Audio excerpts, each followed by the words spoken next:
And then what also has to happen from an economic standpoint is that when we have that great athlete that's going to generate $100 million for some organization, we have to know how to sit down at the negotiating table and make sure we get our piece. At the last All Black National Convention, a brother came in, Saladin Muhammad. I think that's his Muslim name. He's in the Nation of Islam. His I knew him as Stacey Elliott. Stacey Elliott, Saladin Muhammad, was the father of a man named Ezekiel Elliott. Ezekiel Elliott was I think he was I think the number 4 draft pick the year he got drafted by the Dallas Cowboys. I think he got the biggest contract of any running back in the history of the Cowboys. And when they got the contract, his father was smart enough to know, okay, this is our avenue for the creation of generational wealth. So first thing they did was they took a big chunk of the signing bonus. He talks about all this at the convention. He broke all this down. They put it all in a trust. They put a bunch of the money into a trust. They started a business, and their goal was to say, how do we take this temporary opportunity to build wealth? Remember, wealth is an opportunity. Income is an opportunity to build wealth.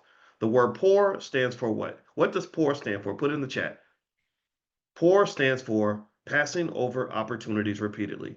That means every time income comes along and income says, hey, wealth is at the door, wealth is ringing your doorbell, you're going to open the door. A lot of us aren't trained to open the door. So income shows up and you're like, oh my God, here's some income. I love you, income. But you don't understand, no, that income's supposed to be, you're supposed to nurture it and caress it and put it in the oven and bake it and turn it into some wealth because wealth is going to last you for a long time. Income is going to disappear. It's going to run right through you. And then you got to go back to work to get more income, right? So income is not wealth. Income is not wealth. We think that having a high income is the same as having wealth. No, income is not wealth. Income is not wealth. Income is not wealth. Income is pre-wealth.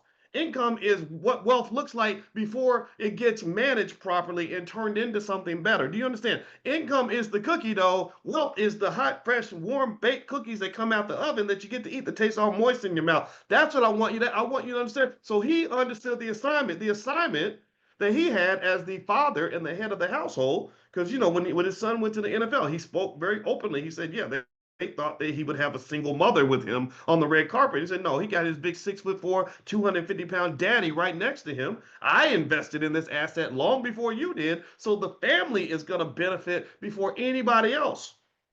And he had those conversations with the Dallas Cowboys owner, Jerry Jones. He had the conversations with the Ohio State football coach. Things was Urban Meyer at the time. He had that conversation to say, no, this is generational wealth. This is the one of the big opportunities we're creating.